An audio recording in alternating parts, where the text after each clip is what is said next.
سلام دوستان، امروز اومدم 10 تا از گرانترین ماشین‌های دنیا رو بهتون معرفی بکنم و در ادامه ویدیو چند تا از ماشین رپرو رو بهتون نشون میدم. با من همراه باشید. ماشین دهم لامبورگینی سیان FK P37. این ماشین کمپانی معروف ایتالیایی لامبورگینی طراحی و ساخته. قیمت این ماشین 3,700,000 دلار که معادلش به تومن میشه 320 میلیارد و 400 میلیون تومن. جنس بدنه این ماشین کاملا فیبر کربونه که موقع شتابگیری بهترین عملکرد داشته باشه. تودوزی که داخلش به کار رفته یک نوع پارچه مسابقه‌ای که راننده بتونه راحت درایو بکنه. شتاب این ماشین خفن 355 کیلومتر بر ساعت تخمین زده شده. از یه موتور 12 سیلندر 819 اسب بخاری همراه با موتور الکتریکی این قدرت رو نشأت میگیره. سیان FK P37 نمادی از طراحی ماشین‌های آینده نگرانه رو در معرض دید جهان قرار داده. همچنین با موتور الکتریکیش اثبات کرده مثل ماشین‌های بنزینی به طبیعت آسیبی نمیزنه. از این ماشین کلاً 63 تا تولید شده که یکیش تو نمایشگاه ایرانی معروف آلمانی امید معزنه. برای خریدن این ماشین باید 1 میلیاردر باشین البته. اینم بگم تمامی نسخه‌اش قبلا فروش رفته. حیف شد می‌خواستم کادوی ولنتاین بخرم. ماشین بعدی کوینیکس فکسی CX-R تراویتا. من تا حالا نمیدونستم سوئد ماشین درست بکنه. این ماشین خاص در کمپانی کوینیکس فکس ساخته شده. از این ماشین کلاً 2 تا ساخته شده که یکیش برای بوکسور معروف فلوید میودره و دیگری برای 1 میلیاردر استرالیایی به نام کانکورز دلیگانسه. علت بیشتر ساخته نشدن این ماشین یکیش به خاطر بدنه فیبر کربنشه که زیر کل بدنه ماشین الماس کار شده که فکر میکنم بیش از 2 میلیونه. قدرت خروجی این ماشین 1004 اسب بخاری که از این موتور 8 سیلندر 4.8 لیتری نشأت میگیره که سرعتشو میرسونه به 400 کیلومتر بر ساعت که تقابل میکنه با یه هلیکوپتر. جنس روکش که توی این ماشین استفاده شده این ماشینای فرمول 1. قیمت این ماشین در زمان خریدن 4,800,000 دلار بوده که معادلش به تومن میشه 427 میلیارد و 200 میلیون تومن. حالا این ماشین نهم انقدر قیمتش برسه به ماشین اول کیف پولامون گریه‌زاری میکنن. ماشین بعدی پاگانی هوایرا ایمولا. این شاهکار بی‌نظیر در شهر زیبای مودنا ایتالیا ساخته شده. قیمت این ماشین 5,400,000 دلار که معادلش به تومن میشه 480 میلیارد و 600 میلیون تومن. وزن این ماشین 1246 کیلوگرمه که برای یک ماشین هایپرکار مسابقه‌ای بسیار مناسبه. موتوری که این ماشین رو به سرعت 370 کیلومتر بر ساعت میرسونه یه 12 سیلندر 837 اسب بخاریه. پارچه‌ای که برای تودوزی داخلش استفاده میشه از یه نوع سبک خاص مسابقه فرمول 1. تکنولوژی به کار رفته داخل این ماشین به قدری خوبه که اونو به خاص‌ترین ماشین جهان تبدیل کرده. تعدادی که این ماشین ازش ساخته شده کلاً 5 تاست که در سال 2019 تا 2021 همشون پیش فروش شدن.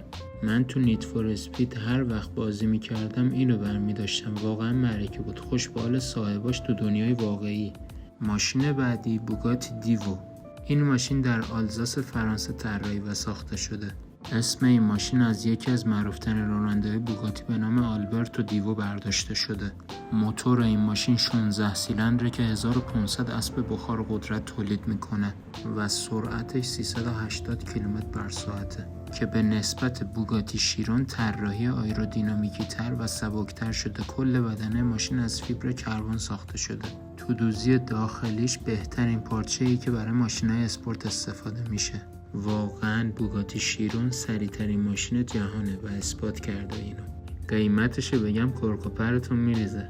5,800,000 دلار که معادلش به تومن میشه 516 میلیارد و 200 میلیون تومن.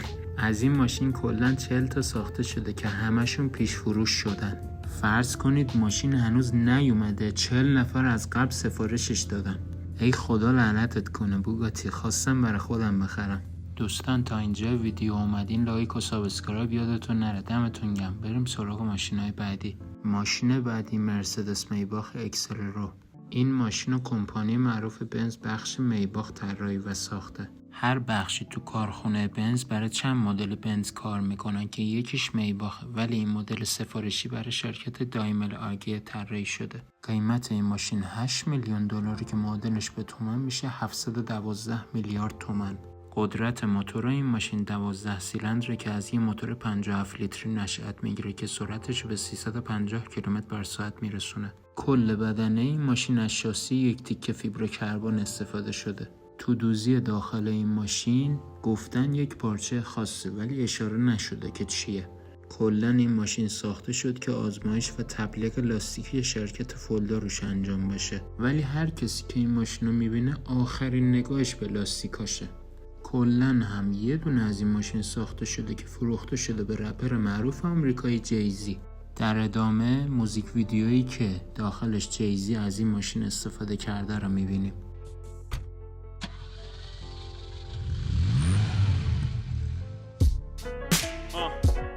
این ماشین طوری طراحی شده که ترکیبی از لوکس بودن و عملکرد بی‌نظیر رو نشون بده و جزو دسته‌بندی ماشین‌های هایپرکاره. امیدوارم هر کسی که ماشین خفن دوست داره و زندگی خفن دوست داره یه روزی به همه اینا و حتی خفن‌ترش برسه. رسیدیم به ماشین مورد علاقه من، لامبورگینی وننو. این ماشین در سن آگاتای ایتالیا ساخته شده و در سال 2013 در نمایشگاه ژنو رونمایی شد. قیمت این ابر ماشین فضایی 8,400,000 دلار که معادلش به تومن میشه 747 میلیارد و 600 میلیون تومن.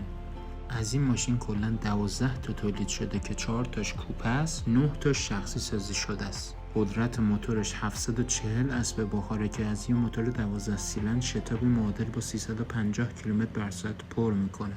در طی 2.9 ثانیه 100 تا رو پر میکنه. واقعا اعجاب باوره. بدنه کل ماشین از فیبر کربونه که برای مسابقه وزنش مانع شتابش نشه.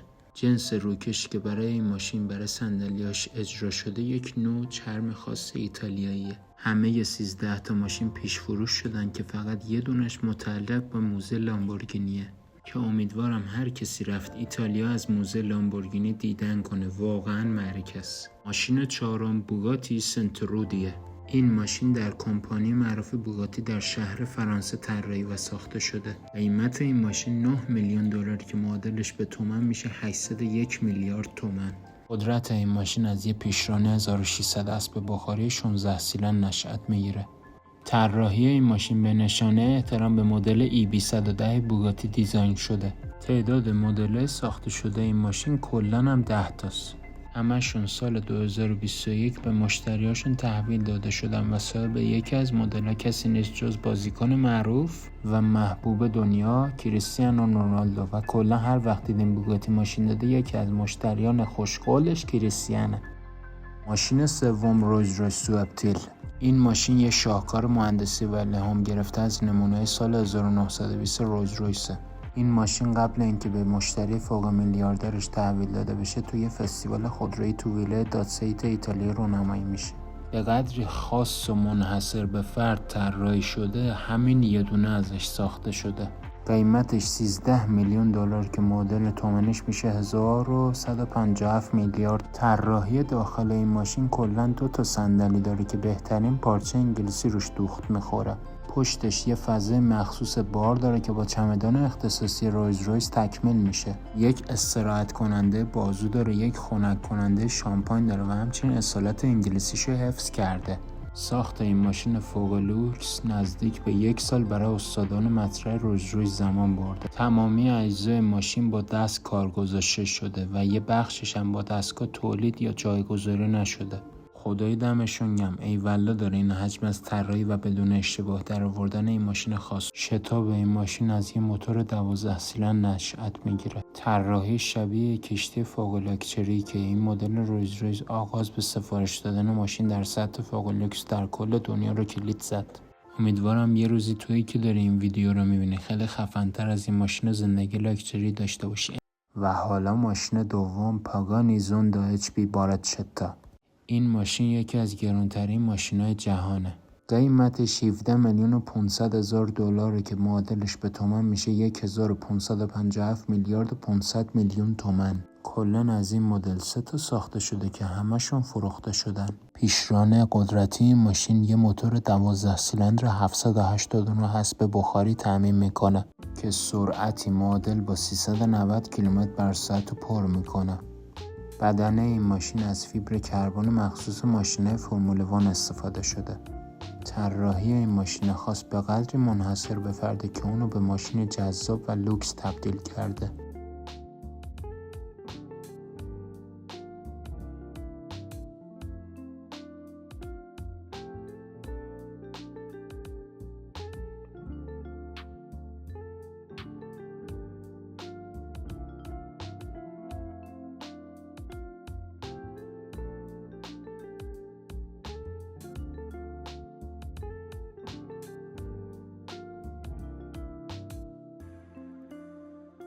قبل از اینکه ماشین اول بهتون معرفی بکنم، ماشین چند تا از رپرها رو بهتون میگم که در نوع خودشونم خفن ترینن.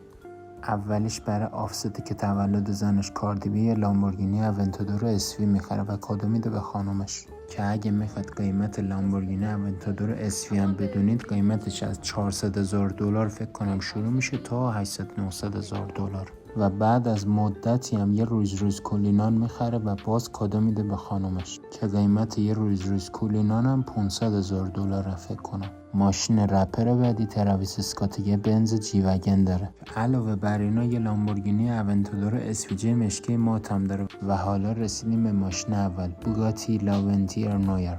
این ماشین نه تنها گرونترین و البته خاص‌ترین مدل بوگاتیه که قیمتش $18,700,000 که معادلش به تومن میشه 1,664 میلیارد و 300 میلیون تومن. این ماشین طراحیش ادای احترامی به مدل اسکی 57 آتلانتیک داره. کلاً هم یه دونه ازش تولید شده و تحویل داده شده. حدس بزنید کی خریده؟ معلومه، کریستیانو رونالدو. کل بدن این خودرو شاسی یک تیکه فیبر کربن ساخته شده. یه موتور 16 سیلندر 1500 اسب بخاری داره که سرعتش از 400 کیلومتر بر ساعت رد میکنه. خب دوستان، اینم از این ویدیو. امیدوارم از این مورد دیده داشتین بهم تو کامنت ها بگید. لایک و سابسکرایب یادتون نره و حال دلتون خوب باشه. به امید دیدار.